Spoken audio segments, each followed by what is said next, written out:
তিনি বলেছেন যে একটা সুষ্ঠু নির্বাচন করার জন্য এবং ২৩-এর মধ্য ফেব্রুয়ারির মধ্যে আগামী জাতীয় নির্বাচন অনুষ্ঠানের কথা। এই জাতীয় নির্বাচন অনুষ্ঠান করতে তার সরকার বদ্ধপরিকর এবং তারা একটা সুষ্ঠু গ্রহণযোগ্য নির্বাচন আয়োজন করতে চান, উৎসবমুখর নির্বাচন আয়োজন করতে চান, জনগণ যাতে অবাধে বিনা ভয়ে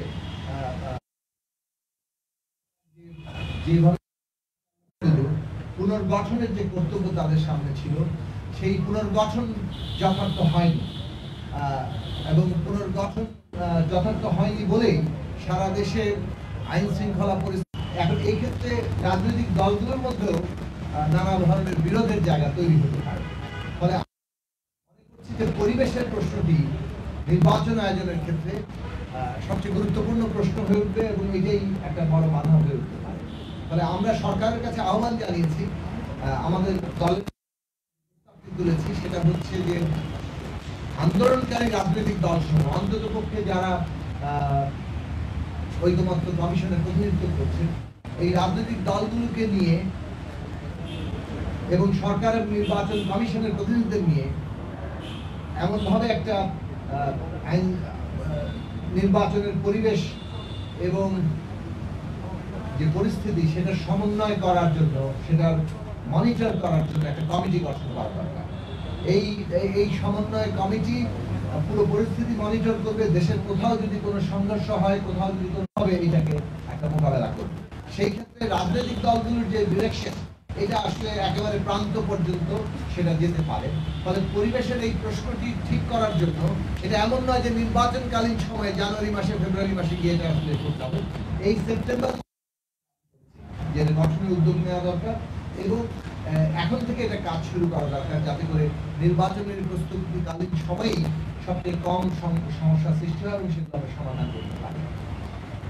ফলে এটা একটা বড় প্রশ্ন। দ্বিতীয় প্রশ্ন যেটা হচ্ছে যে বিচার এবং সংস্কারের কথা আমরা বলে এসেছি, বিচার অব্যাহত রাখা এবং বিচারকে আরো দৃশ্যমান করা এটা একটা যেমন জরুরি, তেমনি সংস্কার তো ঐকমত্য আমরা হয়েছি, কিন্তু বাস্তবায়ন কিভাবে হবে এটা নিয়েও কিন্তু রাজনৈতিক দলগুলোর মধ্যে একটা বিরোধের জায়গা আছে, সেটাও আমাদের নিরসন করার জায়গা দরকার। আমাদের প্রস্তাব হচ্ছে যে সমস্ত সংস্কার প্রস্তাব আমরা সবাই ঐকমত্য হয়েছি কিন্তু সেগুলি সংবিধানের সাথে সংশ্লিষ্ট নয়, এইসব সংস্কারগুলো এই অর্ডিন্যান্সের মাধ্যমে কার্যকর করতে পারে, পরবর্তী নির্বাচিত প্রতিনিধিরা এইটাকে র্যাটিফাই করবে।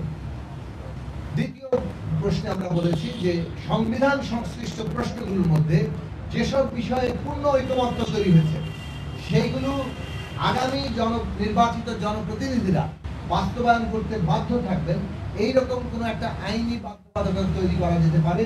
আমরা এটার জন্য ইতিমধ্যে ঐকমত্য কমিশনে বলে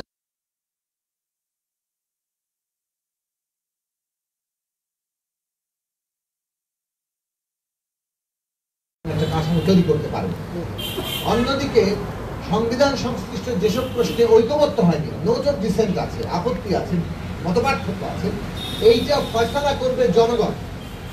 জনগণের ভোটের মধ্য দিয়ে, নির্বাচনের মধ্য দিয়ে এটার ফয়সালা হবে। অনেকের অনেক রকম দাবি আছে এবং আমরা দেখছি এই সমস্ত রাজনৈতিক দলের দাবিগুলো নিয়ে একটা বিরোধের জায়গাও সৃষ্টি হয়েছে। কিন্তু এটা ফয়সালা করবে কি? কেউ কারোর উপর চাপিয়ে দিতে পারে? শান্তিপূর্ণ গণতান্ত্রিক উত্তরণে কারো দাবি কেউ কারোর উপর চাপিয়ে দিতে পারে না। জুলাই গণঅভ্যুত্থান একটা সমষ্টিগত উদ্যোগের ফসল, জনগণের সংগ্রামী অংশগ্রহণ, আত্মত্যাগের উপর দাঁড়িয়ে জুলাই গণঅভ্যুত্থান হয়েছে। কাজে সেখানে কোনো একটি পক্ষ তার কথা মতো সমস্ত কিছু চাপিয়ে দিতে পারে না। জনগণই শেষ পর্যন্ত নির্ধারণ করবে কোনটা শেষ পর্যন্ত সঠিক কিংবা কাকে তারা বিজয়ী করবে। ফলে নোট অফ ডিসেন্ট সাধারণভাবে যে সমস্ত আমাদের বিভিন্ন দলের প্রস্তাব আছে কিন্তু যেগুলো ঐকমত্য হয়নি সেইগুলো মীমাংসা করা আগামী নির্বাচনে হবে। যারা সংখ্যাগরিষ্ঠ হবেন সেই অনুযায়ী সেই পরিবর্তনগুলো হবে এবং চলবে। এবং আমরা আরেকটি প্রশ্ন বলেছি যে সংস্কার যাই ঘটবে সেটা যাতে টেকসই হয়, কেননা সংবিধানের মৌলিক সংস্কার এটা টেকসই করতে গেলে এটা কেবলমাত্র সংশোধনী দিয়ে হবে না।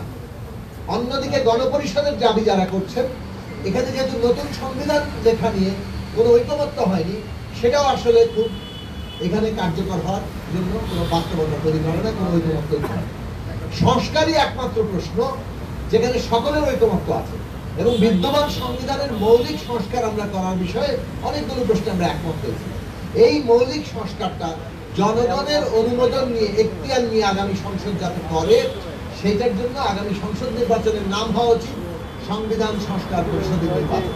এটা একই সাথে সংবিধানের মৌলিক সংস্কারের অনুমোদন পাবে, অন্যদিকে 5 বছর ধরে জাতীয় সংসদ হিসেবে সরকার গঠন এবং রাষ্ট্র পরিচালনার দাবি করবে।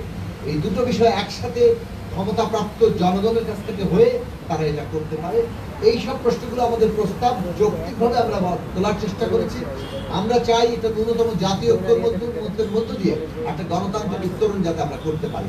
বিচার সংস্কার নির্বাচন এই গণতান্ত্রিক উত্তরণের জন্য অপরিহার্য। বিচার সংস্কার নির্বাচন এবং নির্ধারিত পথরেখায়, অর্থাৎ সরকার যা যা পথরেখা তৈরি করেছেন সেই পথরেখায় বিচার সংস্কার নির্বাচন মধ্য ফেব্রুয়ারির মধ্যে আগামী 26-এ, এইটা বাংলাদেশের এখন প্রধান জাতীয় স্বার্থ।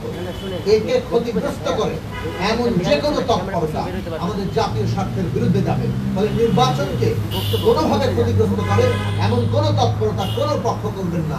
রাজনৈতিক দলগুলো এই বিষয়ে সচেতন থাকবেন, সজাগ থাকবেন, কেননা তাদের মধ্যকার বিরোধ এই অবস্থাকে একটা অত্যন্ত খারাপের দিকে নিতে পারে, বড় খাদের দিকে নিতে পারে। আমরা এইসব প্রশ্নগুলো বলেছি। আমরা বলেছি আরো প্রয়োজনীয় পরামর্শ এবং আমাদের প্রস্তাব সুনির্দিষ্ট করে আমরা দেব। মাননীয় প্রধান উপদেষ্টা বলেছেন আজকের বৈঠক কেবল শুরুমাত্র, তারা আরো বসবেন এবং আমরা তখন এই আলোচনাগুলো করতে পারবো। আমরা বলেছি রাজনৈতিক দলগুলোর মধ্যে আলাদা আলাদাভাবে না বসে একসাথে বসার জন্য কোন রকম শ্রেণী বিভাগ করা, কে বড় ছোট কিংবা কাউকে দাওয়াত করা কাউকে দাওয়াত না করা, এইসব প্রশ্নগুলো অন্তর্বর্তী সরকারের পক্ষপাতমূলক গৃহীত হবে। কাজে কোন রকম পক্ষপাতমূলক আচরণ যাতে অন্তর্বর্তী সরকার না করে তার জন্য আমরা তাদের অনুরোধ করছি। ধন্যবাদ।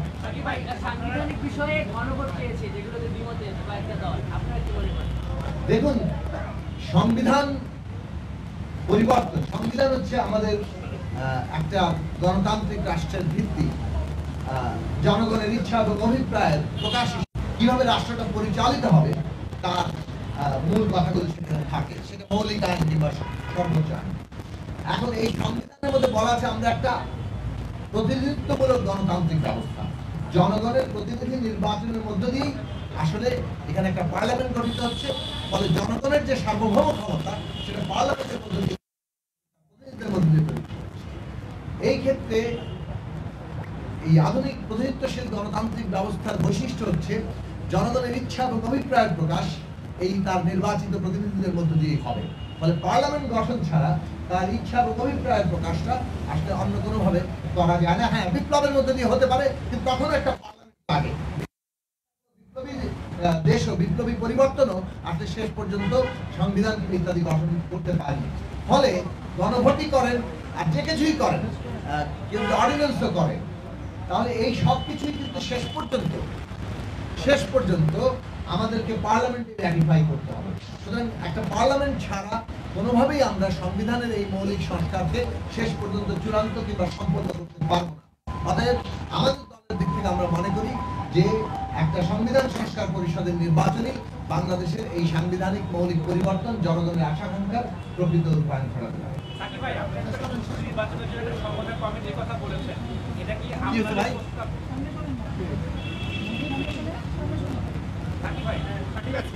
সমস্ত নির্বাচনের জন্য একটা সমন্বয় কমিটির কথা বলেছে, আপনাদের প্রস্তাব ছিল, আপনাদের প্রস্তাব হয়ে থাকার কি বলেছে আমাদের প্রস্তাব ছিল, আমাদের দলের দিক থেকে গণসংহতি আন্দোলনের দিক থেকে আমরা এই কমিটির সমন্বয় কমিটির প্রস্তাবটি তুলেছি। মনিটরিং কমিটি অন্যান্য দল এটা সমর্থন করেছেন। যেটা হচ্ছে যে এই বিষয়ে মাননীয় প্রধান উপদেষ্টা কোনো সুনির্দিষ্ট কথা বলেন। তিনি বলেছেন আপনাদের প্রস্তাবগুলো অত্যন্ত গুরুত্বপূর্ণ, তিনি তার প্রত্যেকটা নোট দিয়েছেন এবং তারা বলবেন।